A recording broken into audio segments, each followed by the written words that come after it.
Hi all, എല്ലാവർക്കും സുഖമല്ലേ? അപ്പൊ ഇന്ന് നമ്മൾ കേംബ്രിഡ്ജിലുള്ള ഫ്രിറ്റ്സ് വില്യം മ്യൂസിയം കാണിക്കാമെന്ന് പറഞ്ഞിരുന്നെങ്കിലും ഇന്ന് നമ്മൾ ലണ്ടൻ ബ്രിഡ്ജിലേക്കാണ് വന്നിരിക്കുന്നത്. അപ്പൊ ഇതാണോ ലണ്ടൻ ബ്രിഡ്ജ്, അതോ ഇത് ടവർ ബ്രിഡ്ജ് ആണോ, അതോ ഇതാണോ ലണ്ടൻ ബ്രിഡ്ജ്, അതോ ഇതാണോ ടവർ ബ്രിഡ്ജ് എന്നൊക്കെ ഒത്തിരി സംശയം ഉണ്ടായിരുന്നു. പക്ഷെ ഞാൻ നിങ്ങളോട് പറയണമെങ്കിൽ എനിക്ക് ചെറിയ ഐഡിയ ഒക്കെ ഉണ്ടായിരിക്കണമല്ലോ, അതുകൊണ്ട് ഞാൻ ചെറിയ പഠനമൊക്കെ നടത്തി. അപ്പൊ ഇത് നമ്മൾ കേംബ്രിഡ്ജിൽ നിന്നും ലണ്ടനിലേക്ക് പോകുന്ന വഴിക്ക് എടുത്ത കുറച്ച് വീഡിയോസ് ആണ്. അപ്പം നിങ്ങൾ നമ്മളുടെ വീഡിയോസ് ഒക്കെ കണ്ട് സപ്പോർട്ട് ചെയ്യുന്നതിന് ഒത്തിരി നന്ദിയുണ്ട്. നമ്മൾ ഈസി കുക്കിംഗ് റെസിപ്പീസ് മാത്രമല്ല, നമ്മുടെ ഇടയ്ക്കൊക്കെ വ്ലോഗും ചെയ്യാറുണ്ട്. ആരെങ്കിലും നമ്മുടെ ചാനൽ ചെയ്യാതെ വെച്ചിട്ടുണ്ടെങ്കിൽ ഒന്ന് സബ്സ്ക്രൈബ് ചെയ്തേക്കണേ. അതുപോലെ തന്നെ ആ സബ്സ്ക്രിപ്ഷൻ ബട്ടന്റെ അടുത്ത് തന്നെ ഒരു ബെല്ലൈക്കൺ ഉണ്ട്.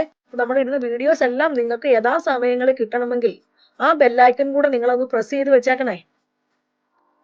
അതുപോലെ തന്നെ നമ്മൾ ലണ്ടനിൽ ചെന്നപ്പോൾ ലണ്ടൻ സിറ്റിയിലല്ല നമ്മൾ താമസിച്ചത് കേട്ടോ. നമ്മൾ ഒരു ദിവസമേ ലണ്ടനിൽ താമസിച്ചുള്ളൂ. അത് നമ്മൾ ലണ്ടനിൽ നിന്നും പുറത്തായിട്ട് ഒരു റിക്സിമാൻവർത്ത് എന്ന് പറയുന്ന ഒരു സ്ഥലത്താണ് നമ്മൾ താമസിച്ചത്. അവിടെ നിന്നും 2 മെട്രോ ട്രെയിൻ കയറിയാണ് നമുക്ക് ഈ ലണ്ടൻ ബ്രിഡ്ജ് കാണാനായിട്ട് വരാൻ സാധിച്ചത്. അപ്പൊ ഇവിടെ നമ്മൾ എത്തിയിട്ടുണ്ട്. ഇത് കണ്ടോ, ഇവിടെയുള്ള ഇങ്ങനെ കൂറ്റൻ ബിൽഡിങ്ങുകളൊക്കെ ഉണ്ട് കേട്ടോ. ഈ ലണ്ടൻ ബ്രിഡ്ജ് നിന്നുകൊണ്ട് തന്നെ നമ്മൾ നോക്കുമ്പോൾ വലിയ വലിയ കൂറ്റൻ ബിൽഡിങ്ങുകളാണ് നമുക്ക് കാണാൻ സാധിക്കുന്നത്. അന്ന് സാറ്റർഡേ ആയിരുന്നുകൊണ്ട് ഒത്തിരി ജനം അവിടെ തടിച്ചു കൂടിയിട്ടുണ്ടായിരുന്നു. അപ്പൊ നമ്മൾ യാത്രയൊക്കെ ചെയ്ത് ഇവിടെ എത്തിയപ്പോഴേക്കും അമ്മച്ചി കുറെ ടയർഡൊക്കെ ആയായിരുന്നു. എന്നാലും ഇതൊക്കെ കണ്ടപ്പോൾ അമ്മച്ചിക്ക് ഒത്തിരി സന്തോഷമായി. ഈ ഒരു റിവറിന്റെ പേരാണ് തേംസ് റിവർ ആണ്. തേംസ് റിവർ എന്നാണ് ഇതിന്റെ പേര്. ഇവിടെ നിന്നും ഇങ്ങനെ ആ കോർണറിൽ കാണുന്ന അതാണ് ടവർ ബ്രിഡ്ജ്. ഞാൻ നിങ്ങളെ ടവർ ബ്രിഡ്ജ് അടുത്ത് തന്നെ കാണിക്കാം. അപ്പൊ നമ്മൾ ഇവിടെ നിന്നും ഇറങ്ങി സൈഡിൽ കൂടെ നടന്ന് ടവർ ബ്രിഡ്ജിന്റെ അടുത്തേക്ക് നമുക്ക് പോകാനായിട്ട് സാധിച്ചു. പിന്നെ ഇവിടെ കുറെ കപ്പലുകളൊക്കെ, കപ്പലല്ല ബോട്ടുകളൊക്കെ അന്ന് ഓടുന്നുണ്ടായിരുന്നു. ഒരു കപ്പല് നമ്മുടെ ടവർ ബ്രിഡ്ജിന്റെ അടുത്ത് ലാൻഡ് ചെയ്ത് കിടപ്പുണ്ട്. അതിനെക്കുറിച്ച് ഞാൻ പറയാം കേട്ടോ. കണ്ടോ, അപ്പം 2-3 ബോട്ടുകളൊക്കെ അതിലെ അങ്ങോട്ടും ഇങ്ങോട്ടും ഒക്കെ പോവുകയും വരികയൊക്കെ ചെയ്യുന്നുണ്ടായിരുന്നു. അപ്പൊ നമ്മൾ ഈ നിൽക്കുന്നതിന്റെ ഓപ്പോസിറ്റ് ആയിട്ടുള്ള ബിൽഡിങ്ങുകളെല്ലാം നിങ്ങൾക്ക് കാണാൻ സാധിക്കുന്നുണ്ടല്ലോ അല്ലെ. അതുപോലെ തന്നെ ഞാൻ പറഞ്ഞില്ലേ, ക്ലൈമറ്റ് നല്ലതായിരുന്നുകൊണ്ട് നമുക്ക് അന്ന് അവിടെ ഒന്ന് ഇറങ്ങി കുറച്ചു നേരം നിൽക്കാനും ഫോട്ടോസും വീഡിയോസും ഒക്കെ എടുക്കാനും ഒക്കെ സാധിച്ചു. അപ്പൊ ഇത് അടിപൊളി കാഴ്ചയല്ലേ. ലണ്ടൻ ബ്രിഡ്ജിനെ കുറിച്ച് പറയുകയാണെങ്കിൽ ഈ കറണ്ട് ലണ്ടൻ ബ്രിഡ്ജ്, അതായത് ഇപ്പൊ ഈ പണിതിരിക്കുന്ന ലണ്ടൻ ബ്രിഡ്ജ് 1867നും 1972നും ഇടയ്ക്ക് പണിതെന്നാണ് പറയുന്നത്. 1973 മാർച്ച് 17-ാം തീയതി നമ്മുടെ എലിസബത്ത് രാജ്ഞിയാണ് ഈ ലണ്ടൻ ബ്രിഡ്ജ് ഉദ്ഘാടനം ചെയ്തിരിക്കുന്നത്. അതുപോലെ തന്നെ ടവർ ബ്രിഡ്ജിനെ കുറിച്ച് പറയുകയാണെങ്കിൽ ടവർ ബ്രിഡ്ജ് ഉണ്ടാക്കിയിരിക്കുന്നത് 1886നും 1894നും ഇടയ്ക്കാണ് ടവർ ബ്രിഡ്ജ് ഉണ്ടാക്കിയിരിക്കുന്നത്. അത് ഈ ലണ്ടൻ ബ്രിഡ്ജ് ഉണ്ടാക്കുന്നതിനും വളരെ നാളുകൾക്ക് മുമ്പാണ് ടവർ ബ്രിഡ്ജ് ഉണ്ടാക്കിയിരിക്കുന്നത് എന്നാണ് പറയുന്നത്. ഈ 2 ബ്രിഡ്ജുകളും ഉണ്ടായിരിക്കുന്നത് ഈ ലണ്ടൻ സിറ്റിയിലെ ട്രാഫിക് മൂലമാണ് ഈ ഒരു ബ്രിഡ്ജുകൾ ഇങ്ങനെ ഉണ്ടാക്കിയിരിക്കുന്നതെന്നാണ് പറയുന്നത്. ലണ്ടൻ ബ്രിഡ്ജിൽ കൂടെയും അതുപോലെ തന്നെ നമ്മുടെ ടവർ ബ്രിഡ്ജിലെ കൂടെ ഒത്തിരി വണ്ടികളും ആൾക്കാരും ഒക്കെ പോകുന്ന ഒരു ബ്രിഡ്ജുകളാണ് ഇത് രണ്ടും കേട്ടോ. അപ്പൊ ഞങ്ങൾ പോയ സമയത്ത് ഇവിടെ കുറെ ബോട്ടുകളൊക്കെ അങ്ങോട്ടും ഇങ്ങോട്ടും വരികയും പോവുകയൊക്കെ ചെയ്യുന്നുണ്ടായിരുന്നു. ഈ ടവർ ബ്രിഡ്ജിന്റെ കാര്യത്തെ കുറിച്ച് പറയുകയാണെങ്കിലുണ്ടല്ലോ, ഈ ടവർ ബ്രിഡ്ജ് ഓപ്പൺ ചെയ്യാറുണ്ട്. അതായത് കപ്പൽ പോകാനായിട്ട് ഇത് ഓപ്പൺ ചെയ്യാറുണ്ട്. അപ്പൊ ഒരു 10-15 മിനിറ്റത്തേന് വണ്ടികളൊന്നും ആ സമയത്ത് ഇവര് ട്രാഫിക് കൺട്രോൾ ചെയ്യും. എന്നിട്ട് കപ്പൽ പോകാനായിട്ട് ഒരു 10-15 മിനിറ്റത്തേന് അത് തുറന്നിടും. ആ 2 വശവും ഇങ്ങനെ തുറക്കും. ഞാൻ തുറക്കുന്ന കണ്ടിട്ടില്ല. ഇങ്ങനെ തുറക്കുമെന്നാണ് പറയുന്നത്.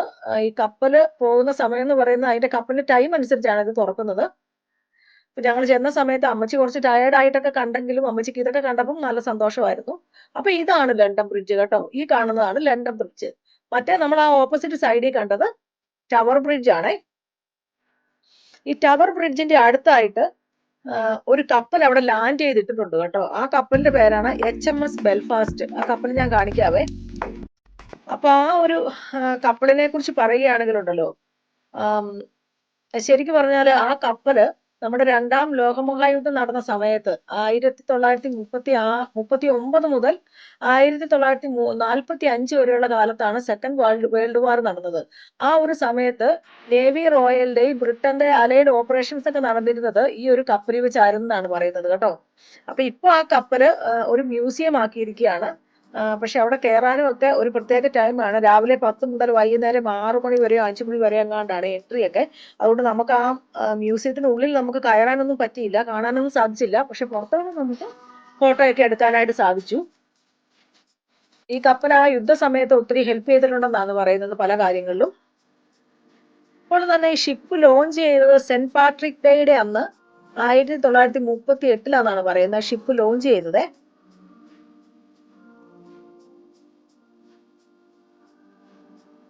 കണ്ടോ, ഇതാണ് ആ കപ്പൽ. കണ്ടോ, നിങ്ങൾക്ക് കാണാൻ സാധിക്കുന്നില്ലേ? ഇതാണ് ആ HMS ബെൽഫാസ്റ്റ് എന്ന് പറഞ്ഞ കപ്പൽ. ഇപ്പൊ മ്യൂസിയം ആക്കിയിട്ടുണ്ടെന്ന് പറഞ്ഞില്ലേ, ആ കപ്പലാണ് ഇത് കേട്ടോ. ഇതിന് ഉള്ളു കാണാൻ സാധിച്ചായിരുന്നെങ്കിൽ ഒത്തിരി നല്ലതായിരുന്നു. പക്ഷെ നമുക്ക് അതിന്റെ ഉള്ളൊന്നും കാണാൻ സാധിച്ചില്ല. ജസ്റ്റ് പുറത്തു നിന്നും ഒരു വീഡിയോ എടുക്കാനായിട്ടേ സാധിച്ചുള്ളൂ. നിങ്ങൾക്ക് ഈ കാഴ്ചകളൊക്കെ കണ്ട് ഇഷ്ടപ്പെട്ടില്ലേ?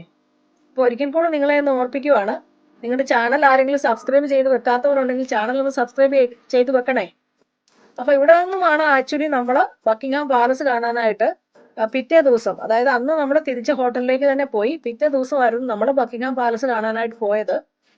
പക്ഷെ ഞാൻ ആദ്യം ബക്കിംഗ്ഹാം പാലസ് എഡിറ്റ് ചെയ്തിട്ടേ ഉള്ളൂ. ഇതാണ് ലണ്ടൻ ബ്രിഡ്ജിന്റെ അടുത്തുള്ള കാഴ്ച കേട്ടോ. കണ്ടോ, ഇതാണ് അതിന്റെ അടുത്തുള്ള കാഴ്ച. ഇതിന്റെ ഈ പാലത്തെ കൂടെയാണ് വണ്ടികൾ പോകുന്നതും ഷിപ്പ് പോകുമ്പോൾ ഈ പാലം രണ്ടായിട്ട് മാറുന്നതും ആ ഒരു സമയത്താണ്. നമ്മൾ കേട്ടിട്ടുണ്ടല്ലേ, London bridge is falling down, falling down. പക്ഷെ അത് വെറും ഒരു നേഴ്സറി റൈം മാത്രമാണ് കേട്ടോ. ലണ്ടൻ ബ്രിഡ്ജ് താഴെയൊന്നും വീണിട്ടില്ല. അത് വെറുതെ ഒരു നേഴ്സറി റൈം മാത്രമാണ്. ആ നേഴ്സറി റൈമും ലണ്ടൻ ബ്രിഡ്ജുമായിട്ട് യാതൊരു ബന്ധവും ഇല്ലെന്നാണ് പറയുന്നത്. അപ്പൊ ഇനി ഇതുപോലുള്ള വീഡിയോകളുമായിട്ട് നമ്മൾ വീണ്ടും വരുന്നതാണ്. നിങ്ങളുടെ എല്ലാ സപ്പോർട്ടിനായിട്ട് ഒരിക്കൽ കൂടെ വളരെ നന്ദിയുണ്ട്. അപ്പൊ stay safe and take care. Thank you so much for watching this video.